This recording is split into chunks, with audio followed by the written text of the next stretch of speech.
Here's a preview of what you'll hear on this episode of Beyond the Wheel. If that company doesn't already have an online presence, then they're not going to appear on Google. And so we're really trying to help those service providers in the smaller businesses be able to have that online presence. If they have a company listing on My RV Resource, that's like a mini website. They don't even have to have their own website. Now enjoy the show.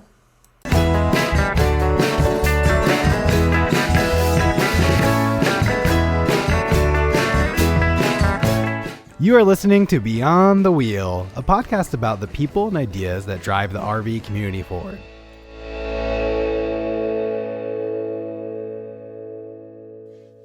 This episode is brought to you by Battleborn Batteries, the best name in the RV and marine industry. These lithium batteries are designed and assembled in the USA, backed by a 10-year warranty. The best solution for your battery anxiety, so go check them out at battlebornbatteries.com. Whether your adventure is on the road, on the water, or off the grid, Battleborn Batteries keep you out there longer. Hey everyone, Kenny here. Do you travel with pets and are looking for a way to monitor and be alerted of temperature spikes in your RV while away? I've been using a temp stick in our RV for over 3 years, and I love the simplicity of being able to connect to any of our hotspots, as well as not having the hassle of any subscription or service fees. If you are looking for a reliable way to protect your pets while away, check out TempStick at tempstick.com. Welcome back, everyone. We have a great show for you today. Jason and Lisa from My RV Resource and My RV Inspection joins us. Jason and Lisa have a great story of how they created their My RV Resource from the feedback they received from their My RV Inspection company. As Jason and Lisa explained, My RV Resource is like the yellow pages for RV services. And as you'll hear, they have a ton of categories for RVers on their site and have plans of expanding the services even further. You will also hear why it's so important to have an inspector look over an RV before you buy, even if that RV is new. So without any further ado, let's get this episode started. Hi, Jason and Lisa. Can you guys each tell us a little bit about yourselves and why you started myrvresource.com? So I'm Lisa, and my husband Jason and I started My RV Resource in response to our RV inspection client requests. Jason actually became an inspector because we bought an RV, a Class A gas, so that we could travel while I was doing healthcare contracts. I am a certified surgical technologist by trade and had been doing that for 25 years or so. Jason needed something to do while we were on the road. So I'll let him go ahead and tell you about how he got started there. So we just happened to see a ad on Facebook for RV inspectors, and you could do it on the road. So we thought, we're going to be in Texas. Why don't we take this course? And even if I only do 1 or 2 a month, I get to do something. I feel like I'm contributing. So we went and took the class, came back to Florida to start the business, and it's been a whirlwind ever since. Jason, did you say where did you get your inspection through? It's the NRVTA out in Texas. Oh, very cool. Very cool. What year was that? That was in 2017. Okay. I would imagine that the inspection business right now has to be booming with the sales of the of RV industry just increasing. Yeah, I mean, it's crazy right now. We just did the RV Super Show here in Tampa, and we immediately booked out for a month from that show alone. We're usually booked out a week and a half, sometimes 2 weeks, but the RV show really, they sold a ton of RVs there. So if somebody's looking to have you guys do an inspection, early is the name of the game. Get in contact with you, I would imagine, as early as possible. Yeah, you want to, it's best to learn about it before you go to the dealer and try and put money down. But even then, once you put money down, you need to let them know, hey, I want to get this independently inspected, and I need to get a hold of my inspector to see what my date for that's going to be before we sign the paperwork.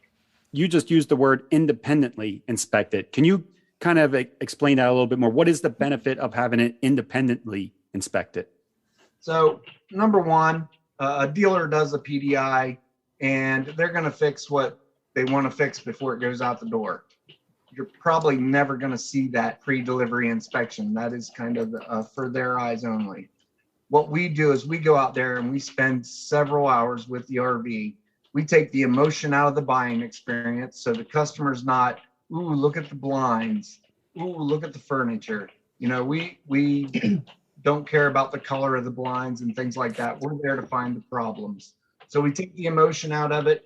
Plus, you're not relying on the dealership, the person selling you that RV, to tell you what's wrong with it. So we do that independently. We work for the customer, not the dealership. So Jason, what are the benefits of getting an RV inspected by an independent inspector, I guess? So the biggest benefit is, especially if you're buying a new RV, is that you get all of those issues fixed prior to taking that RV off the lot. Because once you take the RV off the lot, you take it back for warranty issues, you just become a number in line. Before you sign that financing or give them that big check, they want that financing done or that big check. So they're going to get things done a lot quicker. The other thing is, we don't work for the dealership. We don't work for the seller. So we're going to tell you the truth about the RV and not sugarcoat anything. It's the ability to make an informed decision either way. Okay. I like what you guys said too about the emotional factor, because you guys have no bias. You don't care if the person buys it or doesn't buy it. It's easy as a buyer to get very attached to something very quickly. You can walk in and be like, this is it. This is the one we need it. This is, and like you guys said, and it's easy to kind of look over or gloss over maybe something that's a real issue. That brings up a good point, Sean, because we actually did that ourselves. We went ahead and got our new fifth wheel, new to us fifth wheel, and we did an inspection, an abbreviated inspection before we picked it up, but we didn't verify that they did the things that they were supposed to do. So we found that they didn't fix one of the roof issues, a lap sealant issue on the roof. But the other thing is that we have done inspections for other inspectors because other inspectors know that they are emotionally biased when they find a unit that they like. So we promote that as well. We've done several inspections for other inspectors and certified inspectors in the industry. Yeah, I am a big pro getting your RV inspected. When Sabrina and I bought our RV, we hired an inspector, and this is on lead into another question. It was an out of state. We lived in Virginia at the time. The RV that we saw that we found online was in Ohio. We didn't necessarily want to drive all the way to Ohio to go look at something that maybe was in shambles. It looked great online, but maybe it didn't look great in person. So we called an inspector and had him in Ohio, and he went out and inspected it. Is that a similar process? So does the customer find the RV they're interested in? They call you, and then do you guys kind of take it from there? Do you set up the inspection with the dealers? Is that typical? So the way that we handle that situation, and most other inspectors who are independent, we like to remain independent of the seller. So Jason and I personally, we take the time to educate our customer and guide our customer into passing the information along that the dealership or the seller needs. So Jason and I rarely have interaction with the seller prior to inspection. We have a checklist that we send to our customers so that they can read it and understand it. And then we put the onus on them to go ahead and share that information. And we tell them, you need to be aware that if there isn't the appropriate power, there are going to be things we can't check. If there isn't the appropriate water hookups, there are things we can't check. If there's no sewer, if there's no propane, if there's not enough fuel in the tank. And so we feel that the most important part of our inspection business is education of our customer. Because again, we want them to make an informed decision. They have to take an active role in their purchase and inspection process. Yeah, that makes sense. So it sounds like you'll go to a dealership as well as a private seller's lot, wherever they have their RV stored that's for sale. You guys do both? Yes, we perform inspections both at dealerships and at private sellers. Now, because we provide that pre-inspection checklist, here in Florida, it's probably a 50-50 ratio that sellers have those hookups at their home or property. But if they don't, or if they are being stored at a storage lot, some of the storage lots will have those connections that are available to their tenants. Ultimately, if those things can't be acquired at their property, then we recommend, and a lot of our customers have the RV taken to a campground for a couple of days. We usually tell them to take it there, have the seller take it there the day before, get it all hooked up, because if it has an RV type refrigerator, it needs to be the RV plugged in and the refrigerator turned on for 12 hours to get to the proper cooling temperature. And so Jason and I like to start at 9 in the morning because, like he said, our inspections are a minimum of 5 hours, even on a travel trailer, for both of us to be there. And so that usually goes past the checkout time for the next day. So the seller can usually pick it up at the end of our inspection. Okay, nice. So 5 hours, is there different levels of inspection? People coming out of training are performing different levels of inspection. Okay. Most of the seasoned inspectors or people who have been out for a couple of months, out of training a couple of months, will realize, like Jason and I did pretty much right away, most of the customers want a full inspection and they may not want to pay the full price. So having different tiers or levels of inspection, they want to pay for the low tier and receive the quality of the high tier. And it also helps us to be able to manage our our pricing. So when somebody calls us on the phone, we have a base price per class of RV, and then we add money or charges for trip charges if it's outside of 50 miles of our home base, and also based on the age. So pretty much, if you're finding inspectors who are doing different levels of inspection, they're probably newer and just haven't realized that, because then you have to play around with the points of inspection and you got to figure what to take out and what to keep in. And it's difficult.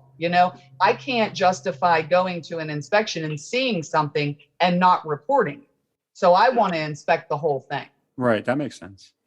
And then if it's motorized, is there a way to, we had a company on before that would test fluids. Sean, what is the name of the company that did the transmission, oil, and JG Lubricants. JG Lubricants. And is that something that you guys can perform as inspectors?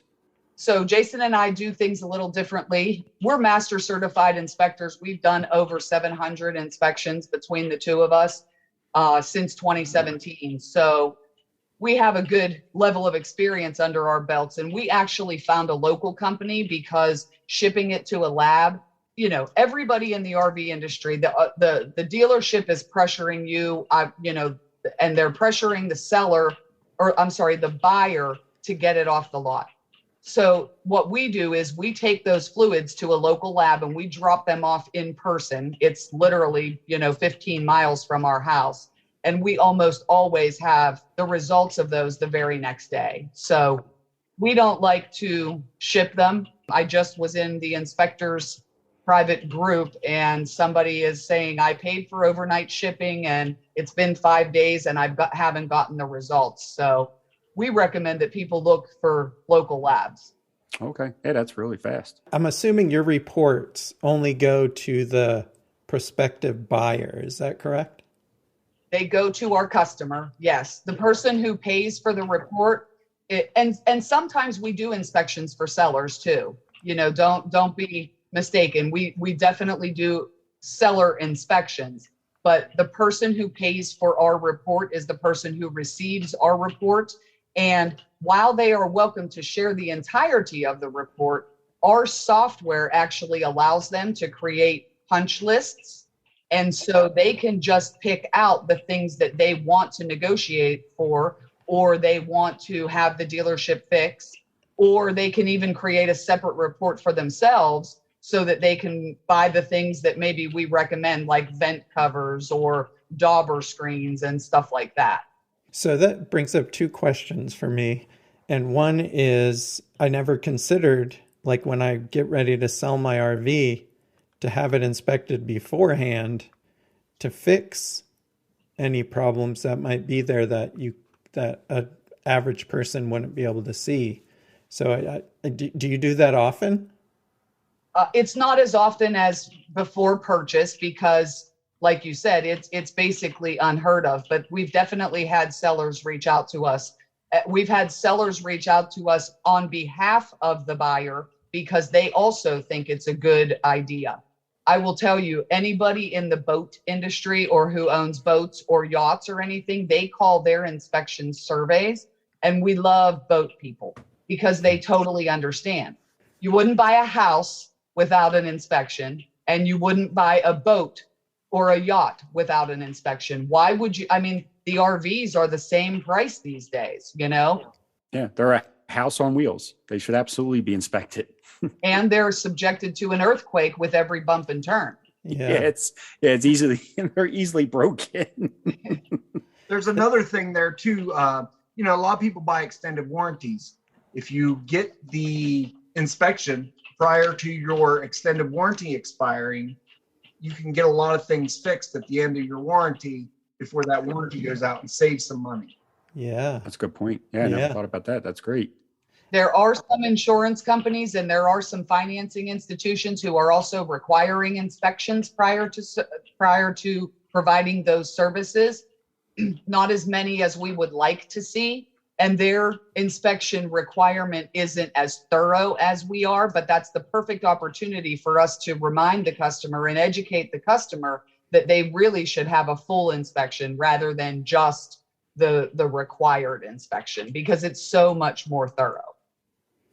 And so do you ever get, like, if you go to a dealership, do you ever get pushback from them about, like, well, if you're here, why don't you provide us the report or anything like that? Or are they pretty well versed in how the inspection? Especially here in Tampa, along the I-4 corridor between Tampa and Orlando, the dealerships are all aware. The salespeople are all aware that inspections exist, no matter what they say. You're always going to get that salesperson. You don't need one because it's brand new, or you don't, we're going to do our own PDI, or I've never heard of an inspection on a brand new RV.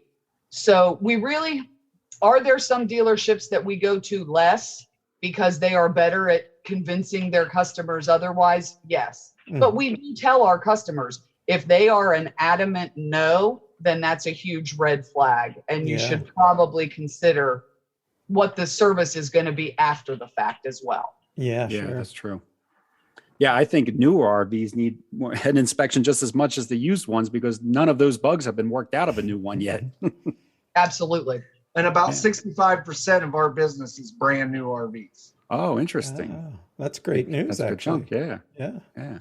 It's good that people are stepping up and doing this. So do you find that people, this is probably more of a curiosity question, or maybe it's I don't know how you would word it, but when people get the report and they go back to their dealers, have you noticed, or do you know, are they going back and saying, hey, I want to renegotiate this price? Or are they going back to the dealers and saying, hey, we want these things fixed? Or is it, I guess, maybe a little bit of a mix of both? It is a mix of both, but typically with our clientele, it's mostly these are the things that need to be repaired under warranty prior to taking delivery. But definitely, if it's a used RV, or more so if it's a private seller, there is negotiation on price. And to be perfectly honest, we're not really in that process.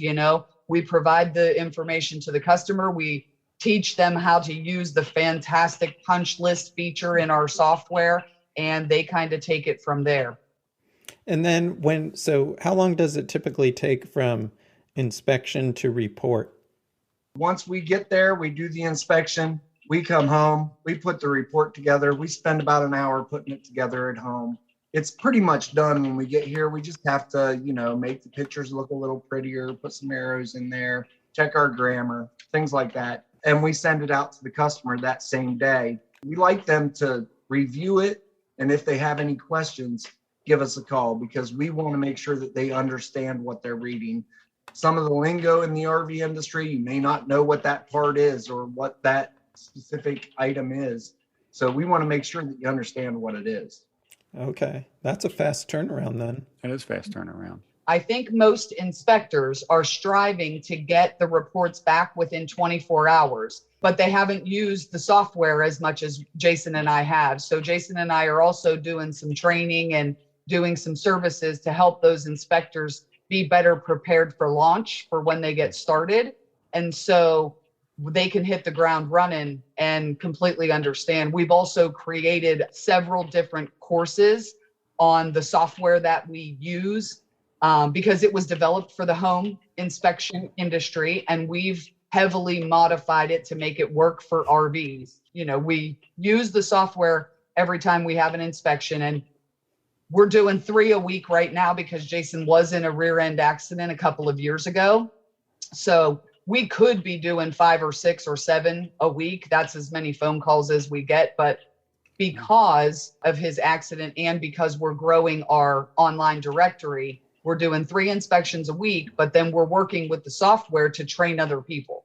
Yeah, I think this next question kind of leads into that other business we wanted to talk about. But so you guys find a lot of issues when you're doing your inspections. Do you have a list of referral people that you work with that make the repairs for you, or do you leave that, or make the repairs that you identify, or do you leave that to the customer to figure out? So we follow a strict code of ethics and standards of practice. So we're not really supposed to be referring to one particular person. And so in response to our clients' requests for how do I find repairs? What if I need towing while I'm on the road? How can I get somebody to transport my RV? Where can I store my RV? I kept saying somebody should really create an online directory for all these services to be in one place. And so fast forward 2 years, and we've created the directory called myrvresource.com. So Jason and I and most of the inspectors here in Florida and now getting out into the United States are referring all their customers to myrvresource.com so that customers, while they're out on the road, can find those services everywhere. The companies that are on My RV Resources, how do they get onto the platform? Like how have you made your connections with them, and how do they get on there?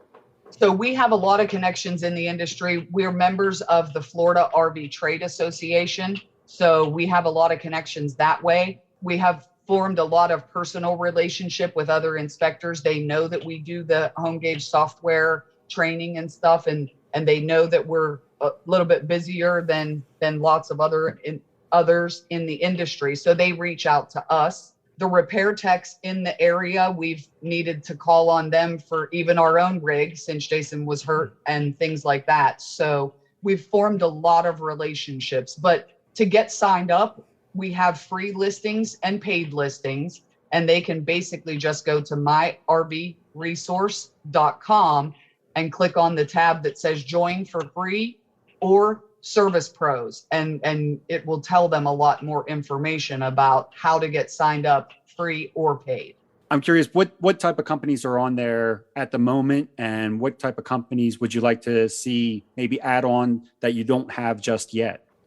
I think we have 13 different categories now. I think we started out with 8, but we have RV inspectors. We have a category for RV training, which I'm trying to promote a lot because a lot of consumers out there want to either learn about the hookups or personalized consultations for their specific rig or driving instructions. So we have inspectors, we have training, we've got mobile techs, we've got repair shops, we've got towing companies, transport companies, storage facilities, detailing companies, parts and accessories. We've got some people with insurance and warranties. We've got manufacturers and we've got dealers. And we have the ability on there right now to list your RV for sale. And we also have the ability on there right now to post a job in the RV industry. If there are companies out there who need techs or need somebody to man their storage lots, that is up and coming. I mean, the ability is there, but we haven't marketed it a lot because we've really been focusing on inspectors, techs, and storage. I think you sound really well covered. I can't even think of anything else that you would need to add to that. That sounds awesome. Yeah. Yeah. I mean, it started out with basically inspectors and techs. And then I said, that's probably not enough. We probably need to let everybody know where everybody else is. It's all about connecting the consumer when they're broke down on the side of the road. I have inspector friends who I heard their story that their transmission went out in their big old Class A, and she was stranded on the road in the middle of nowhere at night and had no one to call. You know, Google is only as good as Google is, because if that company doesn't already have an online presence, then they're not going to appear on Google. And so we're really trying to help those service providers in the smaller businesses be able to have that online presence. If they have a company listing on My RV Resource, that's like a mini website. They don't even have to have their own website. So, and then we do some marketing for them as well. We share them out on our social media channels, and I share them in the email marketing that I'm doing, which I will be getting better at. It all takes time, and we're both doing the inspections too. So even if that company doesn't have their own website, when they click on that company name under that resource, it comes up with their name, phone number, location, and things like that then. So that's the difference between the honorary listings, our free listings, and our VIPs.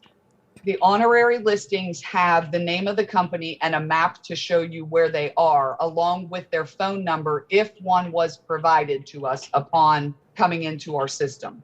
And then the featured VIPs get all of their contact information. They can put their business hours on there, links to their website, links to their Google reviews, links to their social media, all those things. And then for the consumer, it's free.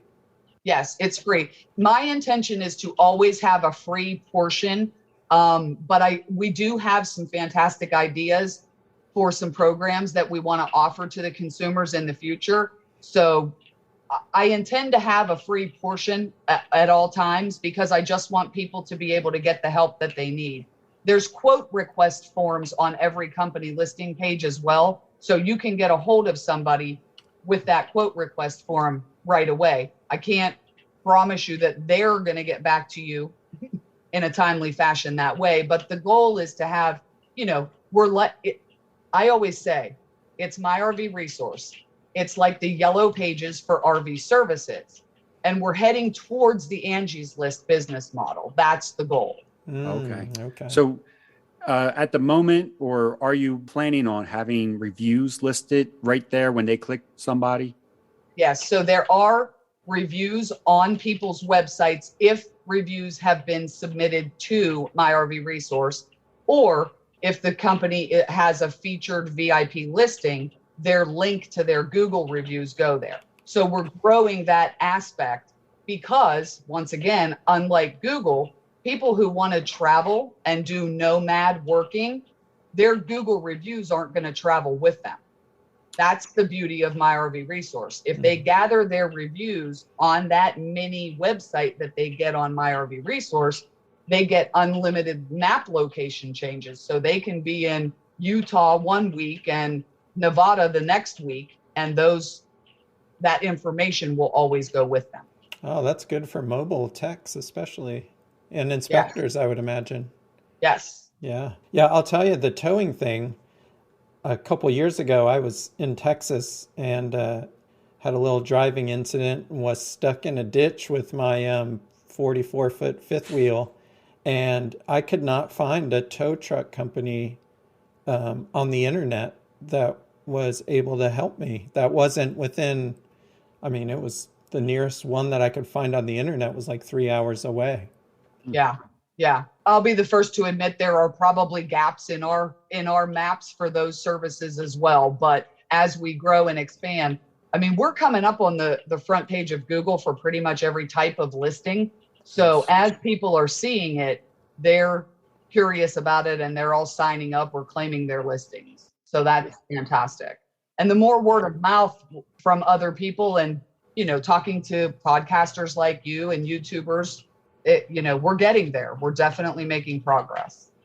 Yeah, I saw your booth at the Tampa Super Show, but you guys were busy when I went by, so I didn't want to bother you. So I grabbed one of your cards, which is how we found you. So yeah, I bet, and that was a super busy show. I think they set records for attendance. Yeah, we haven't heard the final number, but I believe it was over 80,000 attendees, and we gave away close to 4,000 business cards. So, I mean, I don't think that there was more than a 10-minute period each day where there wasn't somebody at our booth. It was either other inspectors and techs networking with us, other companies trying to work with us, or people trying to interview us and trying to find out about our services. So we had a fantastic show. Jason just off of his lumbar spinal fusion the week prior. So he was a trooper. Yeah. Yeah. Sean, I think we might need a booth at the Tampa show next year. Yeah. That's because like in your case for My RV Resource, it wasn't just a consumer show. It was actually business to business for you guys because all the, there's a lot of people there that are in the industry. A good way to get them informed on what it is. Yeah, the way that it's structured at the Florida RV Super Show is that the first day, the Tuesday, is always what they call industry day. And so most of the other service providers or advertisers or insurance companies, they all come on that day to try to do that networking and stuff. But usually if attendees are coming for industry day, I think they end up coming back more days in a row. They're either camping on site or they've traveled to Tampa, so they're in the area anyways. And then the companies that are being listed, do you vet them at all, or can they be kicked off of your site if you guys get complaints about them, I guess? Right now, because it's just me and Jason working this system, all of the inspectors that are listed are certified inspectors. The mobile repair and the rest of the categories, they are being vetted as they are either updating their listings or claiming their listings, because I have to take a bite of the elephant as it comes in. Like I mentioned before, we're the yellow pages right now when we're hoping to get you those reviews on there, but the Angie's List experience comes in time. Have people been kicked off before? Yes, I have gotten a couple of emails about people who don't respond. The biggest complaint that consumers have is that the service providers don't respond to them. And so it's challenging for me being that third person, that third point in the triangle. But if I can't get a hold of you, and if I look at your Google reviews or your Facebook reviews and they're all telling me what the consumer has told me, then I remove them. You guys seem like you're running two pretty busy businesses right now. Is the plan to, what's that? It's insane. Is the plan to continue with both for now, or are you looking to, what's your plans for the near future as far as these two businesses go? I think that we will always do inspections to some capacity because we love doing inspections, but the goal is to create My RV Resource so that we can have some passive income. Our goal when we started and we bought that Class A gas was because I was doing the travel surgical technologist contracts. And so we were spending 3 months at a time at a place. And that was very exciting and thrilling. Like that's what we got into RVing for. But once Jason got certified, he immediately was called to do a FEMA disaster. And so for 2 months, he spent in the Florida Keys after Hurricane Irma. The following couple of months, I got certified, and then we were at another FEMA disaster at the end of 2018. And then he was in his accident in 2019. And we have just been so busy and growing the inspection business here in Tampa that we've kind of made roots, and that's why we moved into a fifth wheel. But the goal is to travel, but we will probably be doing inspections for a good long time. Speaking of the inspections again, how far out will you guys travel for an inspection? I know you're in Tampa, but would you go to like Orlando? How far is your radius? We typically try to limit it to about 120 miles. That's far. Yeah, sometimes, it may not look like 120 miles on the map, but the road to get there, it's 120 miles. We try to limit it to that because by the time you drive for 2.5 hours to get to an inspection, you do the inspection, you drive 2.5 hours home, you put the report together, you talk to the customer. I mean, there's days when we start at 4:30 in the morning and we don't get done until 11 o'clock at night. Wow. So we have to limit it at some point. We don't really want to be charging people for 2-night stays in hotel rooms and then, we're not able to do another inspection the next day. So we try to limit that range. I will just add, though, that is specific to our business and to Central Florida right now, and probably some other areas in the country that we don't have experience in. We're able to limit ourselves on that travel. We do know inspectors, and I want any RVer or consumer out there to know that there are plenty of other inspectors who will travel several hundred miles to do inspections. We want you to get inspections. It is super important. There are definitely inspectors who will travel and go overnight. The more experienced people kind of group their inspections together so they can do a couple out there. Their business model is a little different than Jason and ours. But I don't want consumers to think that they can only search within 50 miles of the RV location, because most inspectors are willing to go over 100 miles, possibly up to 300, 400, 500 miles, depending on their company. I think that's important for consumers to know because like you might live somewhere where, there's nobody for miles because it's such a rural area, but it's still worth trying to call or get in contact with people that may be a couple hundred miles away.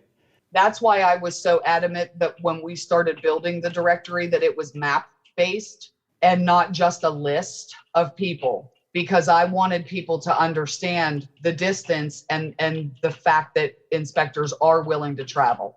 And so the two main takeaways, hopefully, to consumers from this podcast would be there is training and private consultations available. There are driving instructors out there. Okay, 3. Mm-hmm. And then the inspectors will travel much further than mobile technicians will travel, because mobile techs tend to stay within a 50 or 75 mile radius from home. But they can find all that on My RV Resource. Like they could go there first, get the inspector, find an inspector if it's you guys or somebody else. They find out what's wrong with that RV and then use that knowledge to renegotiate the price, get it, and then go back to My RV Resource again and hire the tech to come out and do those repairs that you had found. Yes. And the great thing about My RV Resource is the inspectors and other professionals that pay for a listing, they can set their radius of how far out they're willing to work. We have an inspector friend that's in Algonquin, Illinois, and he's willing to travel 400 miles. So he sets his radius at that. And so if somebody's looking for one in Iowa and there's no other inspectors around, he's going to show up in Illinois, but it's going to show that he will travel to there. At the moment, is it just the two of you guys running everything? Do you have help at this time?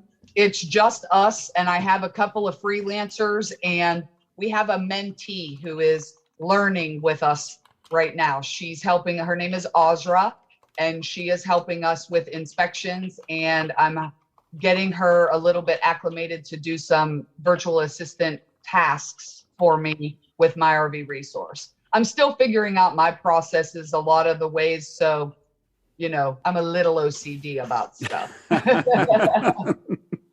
And growing is always a good problem to have, but while it's happening, you're wearing, a lot of hats. And as you grow, you're probably putting on more hats, as they say, I guess. Yeah. And I'll be truthful. If you talk to anybody who has contacted me, whether it's a consumer or another service provider, if I don't answer you within 3 to 4 hours, I am probably sick, because I live in my inbox. Like I because it's so important to me, and because I can't understand how people run an inspection or a repair business and not answer their phone, I feel an obligation to answer people unless I go away for the weekend, which hasn't happened in a really long time. I am pretty much answering emails within a couple of hours. What kind of RV are you guys in? It doesn't look like a Class A gas anymore. No, so we switched. We got the Class A gas used to make sure we weren't going to kill each other. We didn't come close while we had that. But then we started building a website, and we kind of came close while we were doing that last year. But no, we have a 2016 Highland Ridge open range RLS 319 RLS, and we chose it because it has opposable slides, and they're the deepest slides in the industry. So Jason and I, wingspan, we're not touching either side. Yeah, for anybody listening, they're sitting in their RV right now, and we have Lisa on one. It's a Zoom meeting, so we have her in one little box, and Jason has his own little box as well, which is nice. We had to modify some things, take the couch out and set up some desks, but we did that. That's fun part of RVing too, though, making it your own and Yeah. making it what you need it to be.